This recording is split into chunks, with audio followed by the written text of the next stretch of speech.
And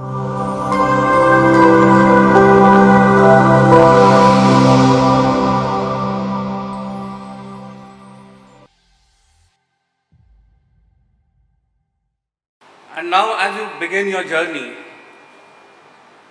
all of us are running a race.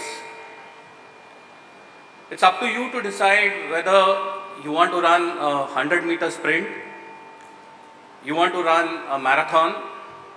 That's entirely up to you. Both are equally important. Both of them, when you win, you'll get fame. One probably requires just 15 seconds. The other one probably requires maybe 2 hours of real struggle for you to win. But make no mistake, both of them require severe practice, perseverance, continuous practice, continuously losing, coming back, running. So which means that whatever you choose, there are no shortcuts. And whatever you do, ultimately time only is that stops you from achieving your fame once you win whatever you started doing. Let me introduce myself apart from what she has already talked about. So as I said, I did my post-graduation in 1983 from IIT Delhi. It was a chance. I never planned to go to IIT after my graduation from Ferguson College. My friends during the vacation had already applied for IIT admissions and I had not. But then the idea was not to join IIT but to go for the entrance exam, duck it, with the money which was given to you, go to Simla and enjoy yourself. That was the original idea. Unfortunately, the IIT folks who interviewed me didn't duck me. So I was left with no choice but to pay the fees, and it took me probably 25 years later that I saw Simla. I worked with Tata Motors, then Walchand Nagar Industries. I don't know why I joined these companies. It was just with the flow, as everybody says. But they were great learning experiences. 1988, I joined Bank of India, a public sector bank. Many told me, you're wasting your time, an IIT postgraduate, going to a public sector bank, you will ruin your career. I did listen to them, but I said, let me see. I got the opportunity to automate Mumbai Stock Exchange clearing systems, a great opportunity, a great experience in life, because at the stock exchange, if your clearing systems don't function, if they're delayed by a few hours, the entire economy is impacted. The finance ministry gets involved, the board gets involved, everybody is involved. Post that, I got chances to do a lot of automation within the banks. Then in '94, a chance advertisement in a business magazine, which I glanced, led me to join Nucleus Software, a company that I served more than 16, 18 years. This had been my greatest learning when I joined this company for several things. First, I learned the importance of hyphen. Now you may say that hyphen is such a small thing, we just use it wherever we feel like. And this learning came to me from Coca-Cola. That was one project that I did in Thailand, and I did an IT project study, and I prepared the report and handed it over to the person who had come from Atlanta. I kept spelling Coca-Cola without the hyphen. The person looked at the report. He says, Prakash, you're very lucky we are sitting on the ground floor. If you were in Atlanta in my office, I don't think you would have been alive. I said, why? He said, I would have thrown you from that floor. So I said, what happened? He said, we are spending millions of rupees on branding, advertising, etc. And the Coca-Cola has a hyphen there and you didn't notice it. So that taught me that that hyphen is so important, so passionate when it is a brand that people use. From that day onwards, I've been extremely careful that whenever I use that hyphen or whenever I look at a company's name, try to be careful that I don't misspell it. Then I had this opportunity of being a just running with the flow, doing Y2K solutions, etc. And that's when we said, no, we are not here to replace those 2 nines with 4 nines, because in those days we had COBOL, and in a Y2K exercise you have to do that. So we said what to do. Most big companies were all into projects. We were one of the few companies with hardly a crore of revenue. When we said, no, we want to develop products, we want to develop our own IPR. People looked at us, internally also we thought, oh, we are so small and we are talking about building products. But then fortunately, we believed in ourselves. We said, yes, let's go ahead and do it. And what did we start? At that time, our MD and CEO said, I want to make a 100 rupee loan profitable. Now, even if you do back of the envelope calculation, making a 100 rupee loan profitable, this is way back in 94, we thought this is not achievable, but anyway, let's start. Ultimately, we built this product FinOne, which today is in more than 38 countries, more than 100 customers, 400 implementations, etc., etc. Post that, I joined Nokia. The idea was to join there and create the first mobile wallet. Way back in 2012, we created this mobile wallet when the technology was new, lot of learnings. For the first time, I had moved from an environment wherein I was just giving software to the banks and then they were rolling up, to developing the software and facing the customers directly. Unfortunately, they had to sell the company because they had different plans. And then I did a stint with a public sector undertaking, which was a joint venture, and supported in improving the transportation sector in Delhi through automation in different departments. And in the end, during this stage, I came up with 2 business ideas. I went to people I knew before and I said, hey, this is a great idea. Why not you do it? I was using the word, why not you do it? Obviously, if it is my idea, why will somebody else do it? I didn't know it at that time. And then I took the easy way out and said, oh, he didn't do it. Now look, the business is great, etc., etc. Subsequently, another social media, or a professional social media as we call it, LinkedIn, that changed and brought me into starting this company. There was a post written by my current co-founder on various subjects. One of the posts talked about, getting the financial services to the masses. And that's something I'm very passionate about. And that's what I latched on to, went and met him. We had a couple of discussions and then we started this company called as Bharosa Club. So what I'm trying to say is, while social media may be taken casually, it has today great importance in the way you connect to people. Stepping back, a lot of people said that what it was in our times and how lucky you are today. In our times, going to school, most people thought you were privileged if you came on a cycle, because mostly either you had to walk or you had the public transport. So the cycle was the most prestigious thing, that I cycled to the school. We didn't have a television in every bedroom. We had to go to the neighbor, peep in, watch our televisions. Most of us never had telephones at home. So I got a telephone at home probably when I was 28 or 30. Till that time, if somebody had to call me, it was the neighbor's house. Somebody had to shout out saying, oh, phone aila tuka, to gya. We had to go down, pick the phone, receive, say thank you, go back. Job for us meant bank avasa, chang kam the. Ek bada join jale retire jao the nakunu. So most of us were encouraged to join safe, sound jobs so that you could retire from there.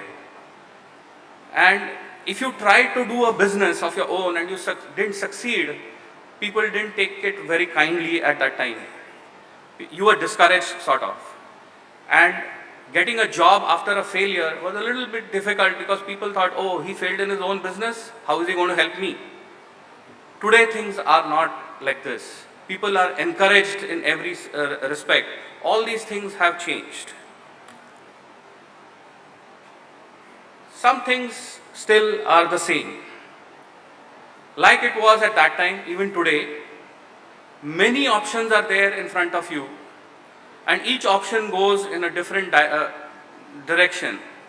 But each option that you take, ultimately, if you there is success on it if you do it the right way. Each path that you have is exciting, full of success, challenges, ups and downs, potholes, craters, flyovers, U-turns. Most of us think that, look, these established businesses, they have always seen success. That's not true.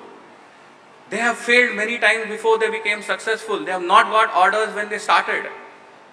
And even if they are successful, at various points in time during the journey, even today they face losses, disasters, if you want to call them. And obviously today, when you are at your starting block, anxiety is understandable. What do I do next? You could do anything. Take up a job. It could be a government job, a professional, a private, SME, private MNCs, private Indian MNCs, PSUs, domestic, overseas, all opportunity are yours. I don't think that one really looks at it and says, oh, if I join this, I don't have opportunities. If I join this, there are great opportunities. You could become an entrepreneur on your own, or you could join an entrepreneurship venture with beginners or with veterans. Each has its pluses, minuses, etc. Or you could continue your studies and then think about a job a little later. It doesn't matter. What you do is take your decision, join it, and grab all opportunities that you get there, and you will succeed. If you have watched the movie Three Idiots, was a famous character actor. Nothing was planned in my career. I just went in with the flow and took everything that came to me. Selling potato chips was obvious, as it was with family business. When friends suggested I should try theatre, I gave it a shot. Then I did a lot at advertisements, and then movies happened. Probably my life is also like what he said. I tried quite a few things. I moved with the flow to begin with. Then I found a place where my goals in life and the company's goals in what they had set out to do matched, stuck along with them, kept on irrespective of whether the company did well, the product did well, etc., because that's was my passion. When we failed, that gave me more determination, because we said, oh, we have failed, we have to succeed, we lost this order, go and get it. I think 3 times in my life, I lost an order which I thought I will definitely get. And in all the 3 cases, I went and sold the same product to them at 4 times the price. The same companies, I will not take the names because I have 3 times I lost it. I didn't know why I lost it. But the only thing that we did is, even after losing those orders, we kept in touch with the client. Internally, we were hoping he'll fail, because that's the only way I would get the order. But our perseverance, keeping in touch, got us those orders. Then it was the price that we determined. As I said, just head out. That's the lesson number 1 that I learned. There's opportunities everywhere. You need to grab it. And as I said, in my case, public sector bank gave me an opportunity. Private sector gave me an opportunity. The multinational gave me an opportunity. The government sector gave me an opportunity. Now, as a startup, there is an opportunity. So everywhere there is an opportunity. Make your choice and head out. Even if you made a wrong choice, there will be connecting roads. You will be able to take a deviation and join the path that you would like to do. Yes, you may be set back a little, but there is no harm in trying, because you never know what lies on that road. Sonia had already referred to this, and I was hoping that she won't quote too many people, because I was worried that she may have quoted all the people that I'm going to refer to. So Michael Jordan, in case you guys have not seen him before, here's a picture of him, a very famous NBA player, and I don't want to repeat it because it has already been talked about. 9,000 shots he has missed, which means he's met large number of failures. So let me move on with this. Mistakes are a part and parcel. We'll all make mistakes, there's no doubt about it. People will condone your mistakes if they were genuine. And what we learned was that if you have made a mistake, own it up, go and tell the person, I have made a mistake, I have goofed it up, but I'll set it right. Most of your customers, though they'll be unhappy, they'll say, okay, let me give him a chance. At least he has owned up his mistake. In one of the cases that I want to narrate is, we took an order, we goofed it up completely, we struggled trying to deliver it. At one point in time, we realized that we are never going to be able to deliver this particular project. We took the decision that we'll go and refund the entire money. Very few people would do it. We went back to the CEO, we said, look, this project, we don't think we'll be able to succeed in it. We will refund the full money. Just that gesture of ours, the CEO was so impressed, he said, nobody would have done this. That check was taken. They said, we will remember, next time we have another project which is in line with what you do, we'll call you for it. We were shocked because we thought that this was our last engagement with them. If you fail, if you make mistakes, it only means that you will need extra time and effort to reach your destination. So if you have chosen a path and if you are not succeeding, you could deviate, take a course correction and go back to it. Always enjoy what you're doing, don't crib about it. Most of the time we spend time cribbing about, it's not a good environment in my office, that guy is enjoying better, etc., etc. Don't waste your time on that. It doesn't help any which ways. You are the only guy who's cribbing who will suffer. Enjoy what you're doing. The grass always looks greener on the other side, and mountains look always smooth from a distance. As long as you don't climb those mountains, you don't know that it's not smooth. Any football lover would know Pele. Success is no accident. It is hard work, perseverance, learning, studying, sacrifice. Most of all, love what you do, what you are doing, and learn to do it.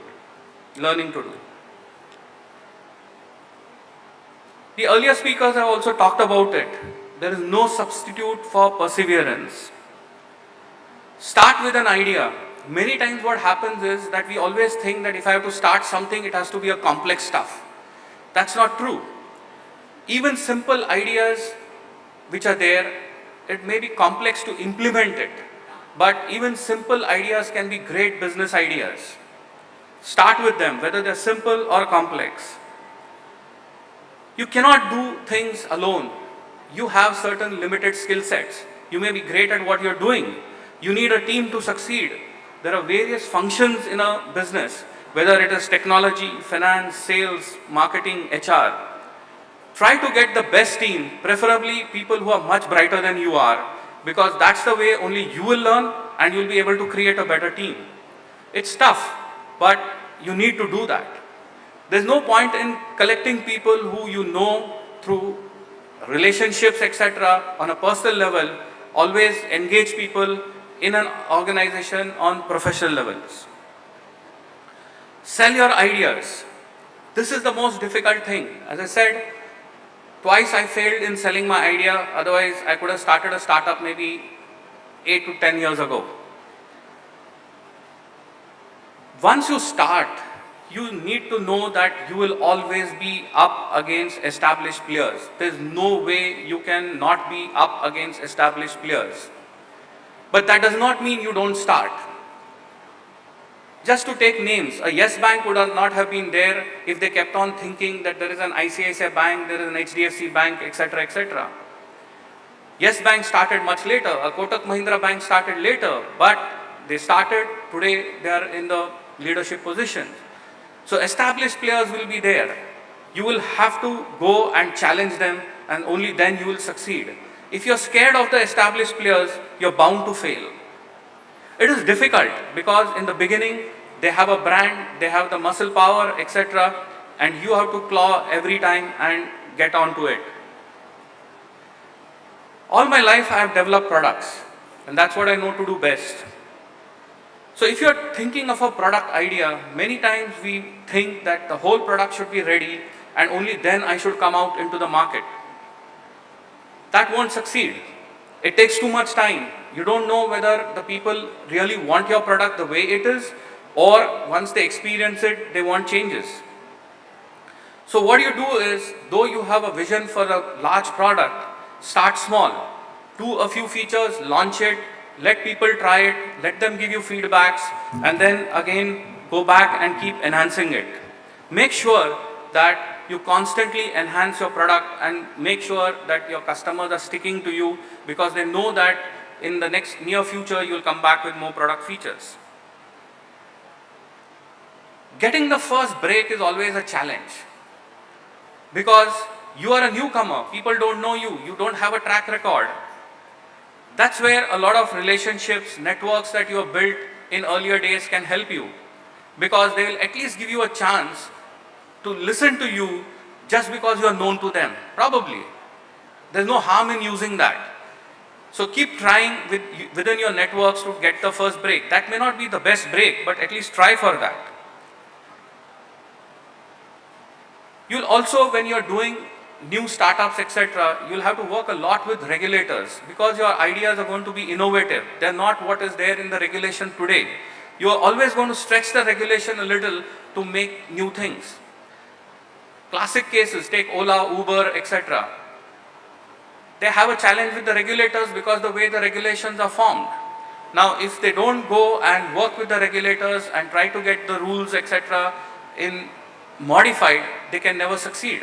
They'll have to close down the businesses, which means that you have to work with the regulators, get the changes made as per the current environment, and then only you can move on. You'll have to challenge this. I know for a certain period of time you may be stretching the law, interpreting it your way just for your convenience, getting hauled up, but then you have to do this and get it changed. Don't confuse having a career with having a life. When you are working, there is absolute necessity to find a balance between work and family.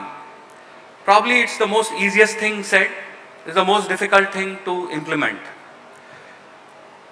When you are in your professional careers, all that you think about is being the best in your profession, constantly doing whatever you need for your profession, growth, etc., at the cost of your family. We have all done it.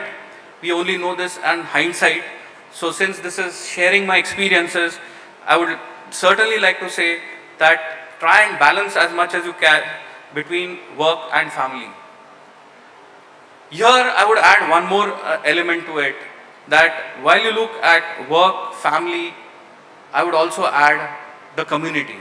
It's important that you balance between work, family and the community. Some of the other learnings and issues that you need to be mindful of as you move on.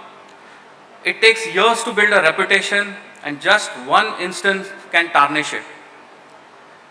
Don't compromise on values just because you met a few failures or anything of that kind. Your values will stand for you all the time. They'll never take shortcuts, because shortcuts will never prove beneficial for you. Learn to accept mistakes. It's difficult, but always learn to accept and own up your mistakes. Have self-confidence and know your worth. Many times what happens is we sell ourselves low, especially when we go out into the job market. Even though I am worth more, because I lack self-confidence and I want to grab the first job that comes my way, I might sell myself at a lower price. Bypass corporate politics. It will be there in every organization. So if you think that you're leaving the job just because of corporate politics, think twice. The next organization will also have it. Maybe it's worse, you don't know. Give back to society. Everyone is not as lucky as you.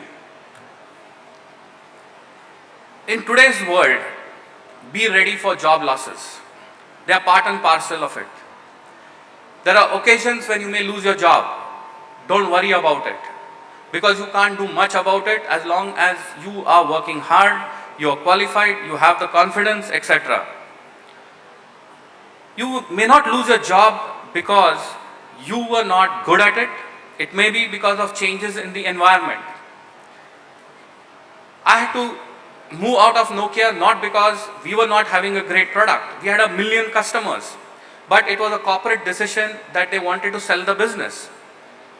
So it's not necessary that you lose your job because you're not good, because your role is no longer required at that particular place. Don't let go your discipline irrespective of what happens. That will always stand by you. There's another thing that I've seen is that when people lose their jobs, they keep quiet about it. That's the worst thing to do. There are a lot of people who are there to help you. There are networks who would help you. Let people know that you lost the job and that's okay. There are reasons why you lost the job. Always be straight why you lost the job. Don't try to hide it. In case you lost a job and for 6 months you didn't have one, don't try to change your resumes to say you were on the job till yesterday. Somebody is going to find it out and you'll lose your job again for being dishonest.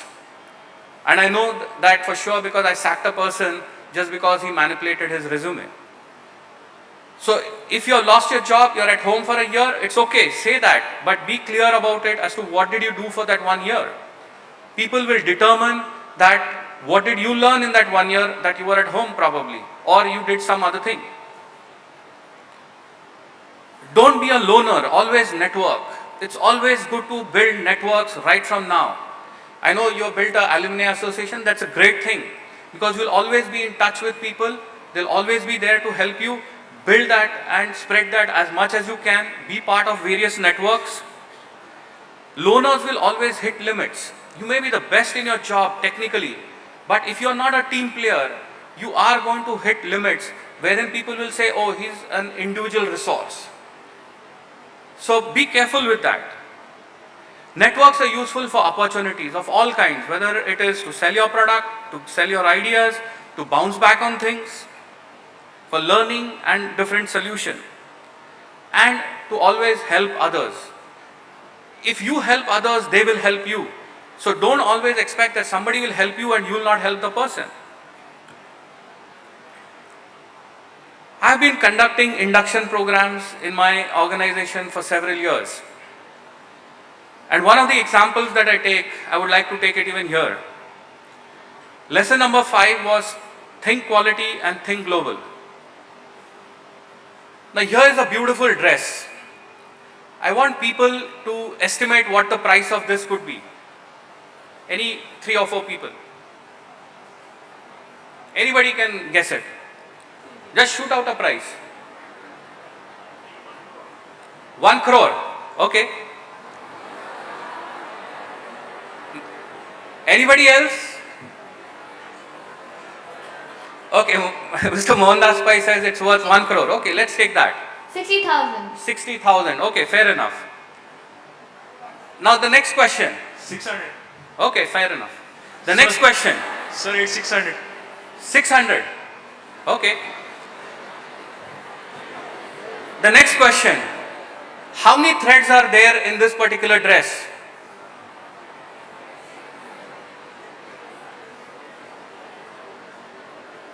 Okay, let me make I will answer this question. Shall I say 1 lakh? Okay. Let me take the price as 1 crore or 60,000, whatever the price you want to pay, which you think is a very pricey stuff. Now, if you have gone to buy this particular dress and you find 1 thread missing, how many of you all will buy it?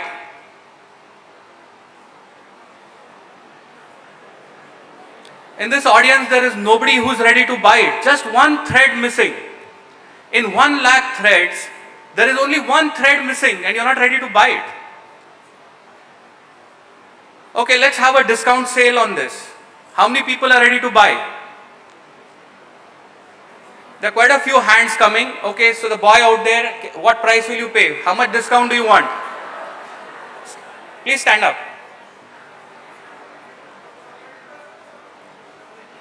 You want 20% discount.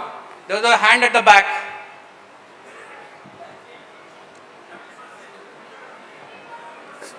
There's a gentleman here who says 70% discount.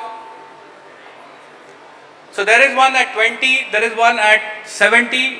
All of you else are saying that if one thread is missing out of 1 lakh, I will not buy it. What is the defect? One thread missing out of 1 lakh, so your defect is 1 by 1 lakh. Your calculators are down, so you can mentally calculate this. But look at the discount that you are asking for, 70%, 30%, 50%. That is the cost that you will always lose if your products are not of quality, even for the smallest mistake that is there or the defect that is there in the product. We can go through a lot of quality processes and lot of learnings, but remember this, that if there is a defect in your product, your sales guys will have to give a discount anywhere between, in this audience, as per this audience, 30% to 70%. So learn this for life, that our products should be 100% accurate, good, non-defective. It's not how much money you make, but how much money you keep. How hard it works for you and how many generations you keep it for. Many of us who are in our professional lives don't think about creating wealth and becoming rich and how to do it. Most of us feel that I don't have money and hence I am not rich. That's the wrong thing. Most of us don't become rich because we are lethargic. Not that we don't have enough income. We don't invest properly. We don't take proper investment decisions at the right time in our own personal financial management systems. We all learn about our professions, engineering, medical, we go to the gyms, we take our insurance, but very, very few people think about their own financial wellness programs. As you step out, please, right from day one, think about your financial wellness programs. That will always stand good for you. You can't rely on salary to create wealth all the time. You earn for 35 years, you spend for 55 years. Your salary increments when you cut across inflation, etc., can be at best 5 to 6%. As your salaries increase, your expenditure also increases. To begin with, your lifestyle expenses are there, which means you want the better car, better house, better furniture, you keep spending. Later on, your life stage expenses are there, medical, etc., etc. So remember that while in our corporate lives, we keep looking at salary increments, that alone can't help you to create wealth. Do your own financial planning.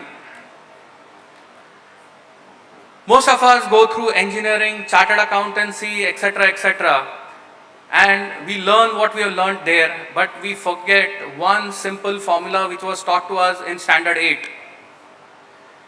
And that is the power of compounding.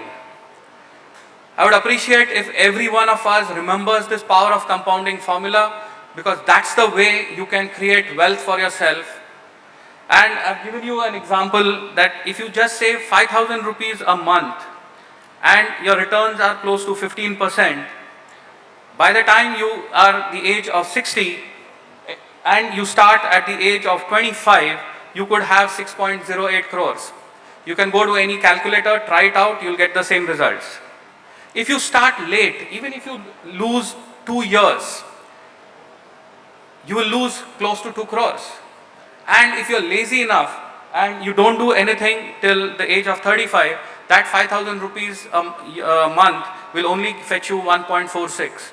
So while we may remember the Pythagoras theorem and so many other theorems, we forget the simplest formula that we were taught in class 8. India is progressing rapidly. Don't get left behind. Just go for it. And when in doubt, remember these great people and what they did in life, because that's the way you will keep remembering and doing great things.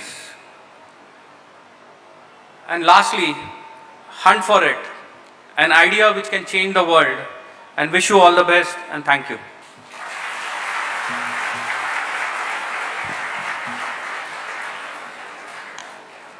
Thank you very much, sir, for your kind words of wisdom. It was indeed motivational. Now we're going to have a question and answer session. So if anybody from the audience has any question to us, please do. Good afternoon, sir. I'm Nandan. I have a question for you. With the big data analytics domain growing stronger and growing stronger day by day, how do you think these technologies will be used in the market movements in the future? So as you rightly said, big data is catching up in a big way. Yes. What does it mean? Basically, you have the capability to analyze large amounts of data with the tools which were not there before. You have a big repositories of data and you can make data-based decisions. So big data, etc., will help you to take informed decisions because earlier on you were taking decisions based on hearsay. You didn't have data. Today in India, let's take the banking system itself, create so much of data which was not there at our times when we started automation because everything was manual. So big data will help you in a great way because it will help you to take decisions which are data backed and not what you call as imaginative kind of decisions. Any more questions? Sir, I have a question. I am Mural and I am one among the alumni, and I've like every other alumni, I've almost had like 2 years of corporate experience now. From what you shared from your life and career, I understand that you have spent longer stints in a particular organization and serving that organization. But we as freshers in our career, we tend to switch our jobs and we find it very hard to stay in a company for 2 or 3 years, and although we want to, we don't like, we find it hard to stay there. So please guide us, how can we align in that way? Okay, so just answer your question. You said we don't get to stay there or something you said. You answer that question, why? Somebody pushes you out from there? Okay, so let me answer this question. It's good that you saw that I stayed in organizations for a fairly long time and not as the norm is today that in 2 years change your job. I've done a lot of recruitments. Maybe it's outdated technology or an outdated method of recruiting people. The HR person never got me a resume where a person had changed 4 jobs. The people would never get it because I used to not take it. Maybe that's an outdated thought. I would believe in stability.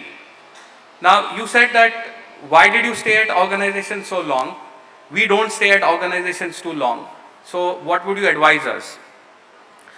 Now, let's take a classic case that you are working in an organization for 2 years. Let's take that as an example. The first 6 months you are spending trying to learn about the organization, get used to that organization, getting a good role for yourself, trying to establish yourself. Then the next 1.5 years, you're really delivering what you have to deliver. And then the last 6 months, you already thought about switching, so you stop contributing to this organization and your mind is diverted to getting your next job. So effectively in a 2-year span, you only served for 1 year. Now just imagine what you could have achieved in that particular 1 year. Now if you are an IT professional and you are working on a project, most people think that my project is ready. What the project is ready means is technically it is ready. It has never been implemented anywhere.